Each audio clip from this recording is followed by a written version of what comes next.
Hi guys, welcome back to the channel, hope you're all okay. I just wanted to do a video today, a short video on Chinese handheld radios. So that seems to be the theme of this channel.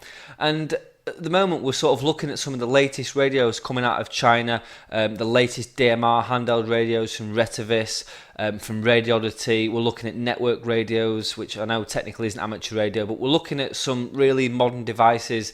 We've looked at some of the communication equipment from Samcom. Again, some brand new features in these radios that are sort of at the leading edge of amateur and commercial radio gear.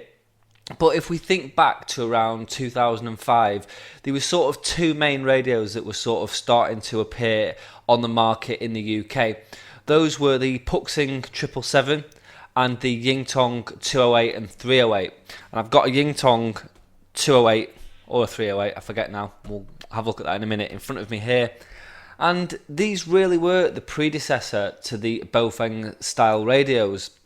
So going back to 2005, I remember a good friend of mine off the radio, Simon, unfortunately Silent Key now, he radioed one night, came onto the repeater one night and said he basically got some of these Yingtong radios, they're about 50 quid each, to let him know if anyone was interested in them.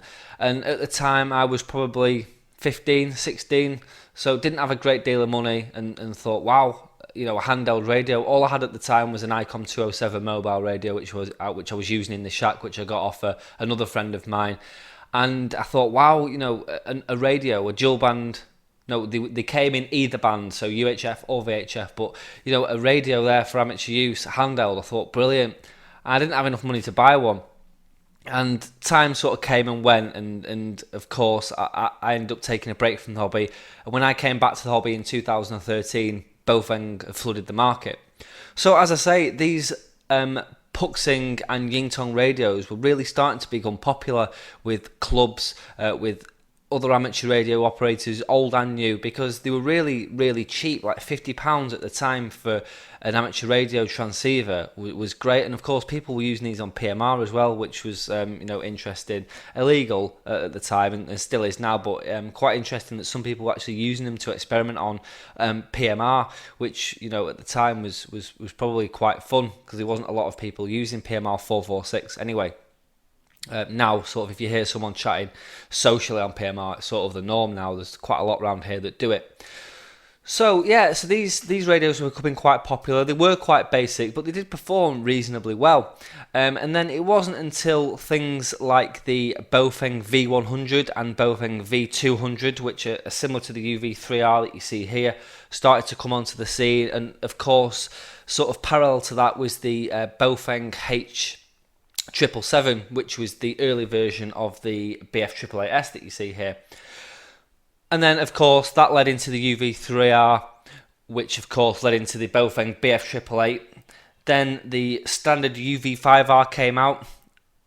The UV3R Plus came out. And then, of course, you had more modern versions of the UV5R. So, sort of by the early 2010s, we were starting to see Baofeng radios really start to flood the market, and that really did eclipse Puxing and Yingtong radios. They weren't really the radio of choice now, and there was many advantages to these radios over the Yingtong and Puxing radios. They had far more features. They were software programmable from the go. They had a little bit of a better look about them.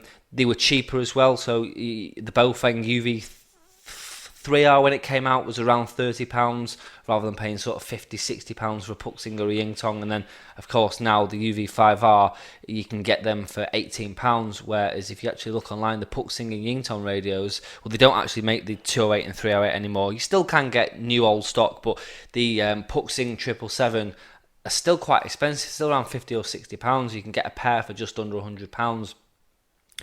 So yeah, that's sort of a bit of a potted history of sort of a timeline there of Baofeng's eclipse of other Chinese radio operators. So as I say, you had the UV100, the UV200, the UV3R, the BF888S, which started off as the H777. You had the UV5R, then the UV3R Plus came out, and then of course the newer models of the UV5R. This is UV5RA that we've got here in yellow. So what this video is about is the Yingtong that's in this box. Now, I got this a few weeks ago and haven't had a proper play with it yet. This is a 308, so this is the UHF version. So we'll have a look in this box in a minute, and we'll just basically see what the menus are like. We'll go through setup and just see if I don't even know if it still works properly, but we'll soon find out. So yeah, this was probably purchased in around 2005, so we are going back 13 years at the time of filming. So you know, things have come on a long way for Chinese handheld radios in that time. So just some of the specifications on this radio. So it does have 30 channels, whereas like the UV3R I think has 128 and the UV5R has 128. So this has 30 programmable channels. It has 3 operating modes, so direct frequency entry via the keypad, memory mode by channel number, and memory mode by frequency. It does have a programmable repeater shift, programmable repeater offset. It has split frequency operation for receive and transmit, so it will do repeaters. We've got selectable frequency steps of 5, 10, 12.5 and 25 kcs.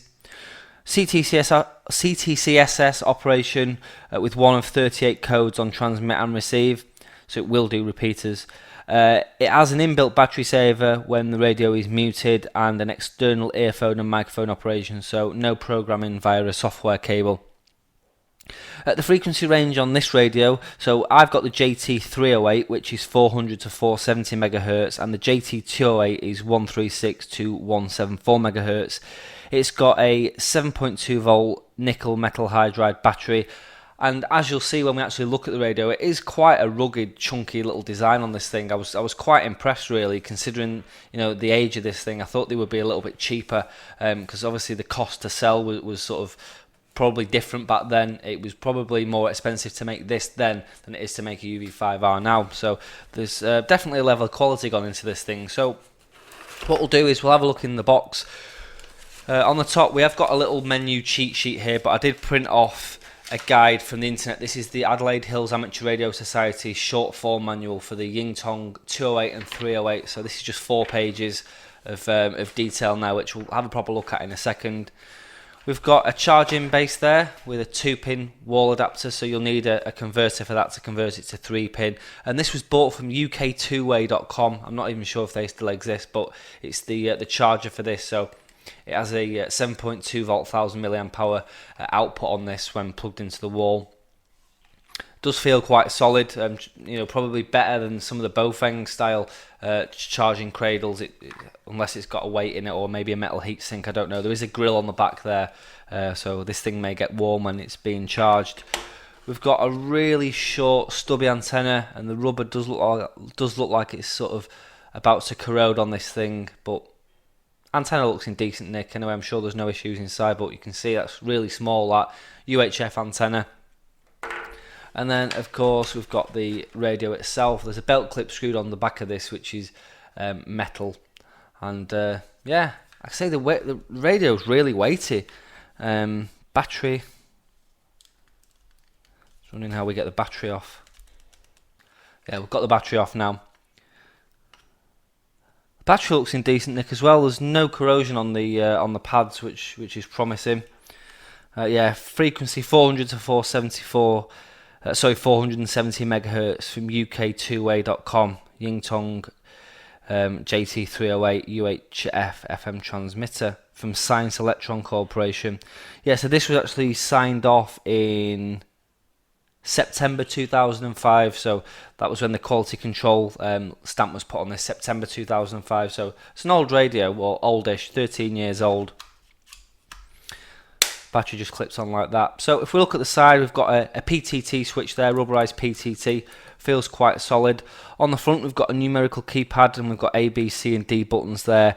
We've got a set button, exit button, plus M and minus M, and then an up and down button, but we'll look at those in more detail in a minute. On the side we've got a small speaker mic port there, which is just a single pin. That will possibly work with a UV3R speaker mic, but I'm not sure. And then on the top we've got the SMA connector for the antenna, which will just sort of screw into place.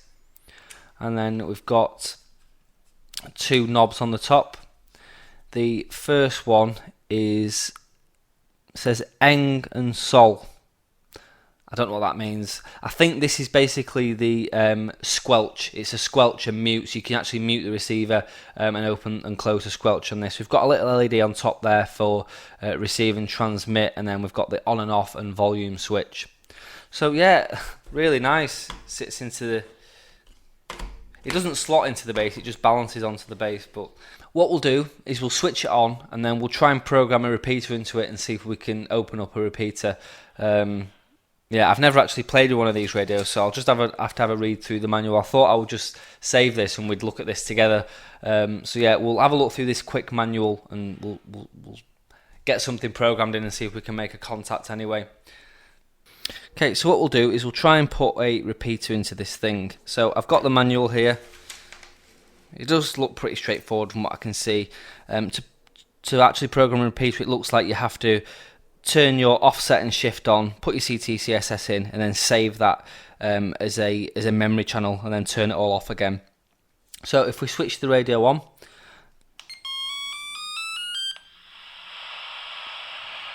you can see the squelch is open, so we just turn this dial to mute that squelch.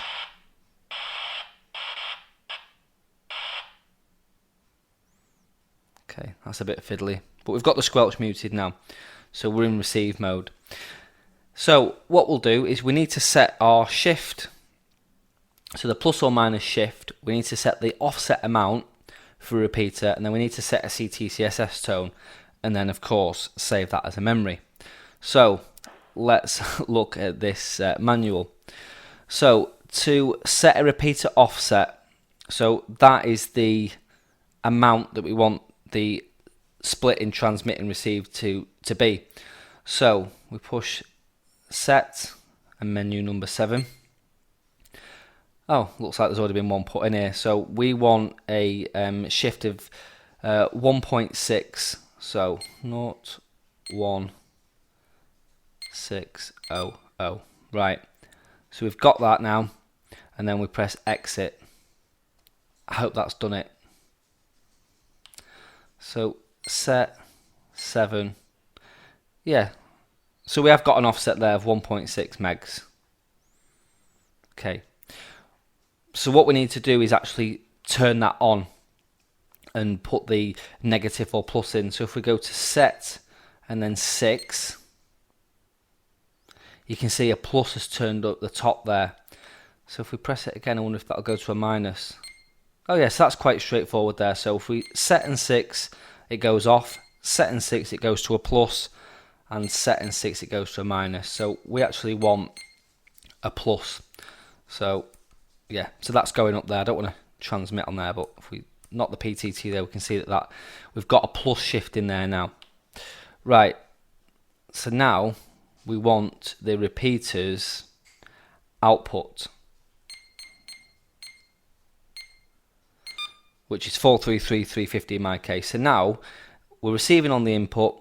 If I press transmit, we've gone on to the output, but there is no CTCSS programming at the moment. This is actually pretty straightforward, to be fair. It's not actually that much harder than programming a Baofeng UV5R from the keypad. So, okay, so what we need to do now is set a CTCSS tone. So if we look at the cheat sheet for the CTCSS tones, you can see the repeater CTCSS I want is 82.5, which is number 6. So we've got that off the cheat sheet, so let's just program that in. So to put that in, we press set and then 9, and then we go up to number 6, and then we press exit. And then what we need to do is press set and 0, and that has put the CTCSS on transmit. So if we look at the screen there, we've got the CTCSS tone on, we've got a plus offset, so we're actually ready to receive a repeater on this. So if we key up,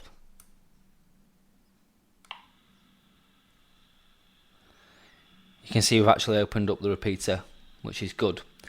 Now what we need to do is actually save this to a memory channel. So it has 30 memory channels that you can program in. So this is quite straightforward. To store a memory, we press B. You can see we've got our channels flashing there. So we'll go up to an empty channel. So we'll just put this in number 5, for example, and press C, and that's been stored. So that is pretty straightforward. So we've actually stored that in there now. and to access that we press set and 2, and you can see we're on channel 5. If we press set and 3, we're on channel 5, but it's got the frequency. So what we'll do is we'll key up M3HHY, listening GB3MR. Anyone monitoring for a quick radio report? M3HHY. Oops, wonder if you didn't get into the box. M3HHY, listening for a radio report through GB3MR. M3HHY, any stations monitoring? Oh.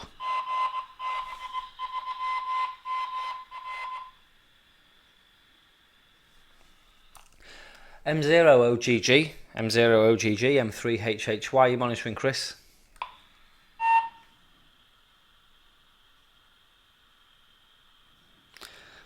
Okay, so as you can see there, the actual receive audio is terrible on this thing. Yeah, the receive audio isn't great. I'm not sure whether that's my end or whether that's a fault with the radio, or I don't know. Let me know, guys, if you've got one of these at home. Let me know what the audio on yours sounds like. Not very promising from this side. I think you'd be able to just about hold a conversation, but it does seem very, very muffled, and I can't see any other ways in the menus to actually change that. Whereabouts are you on your way to now then, Mike? And I do watch something yesterday at open all hours in the evening. Seems a bit dated in some respects, but of course it was filmed not far from here in Malden near Doncaster, and I have been to the shop where all I've seen them filming it. Okay, so we just put another repeater in there, and as you can see, the receive audio is pretty terrible.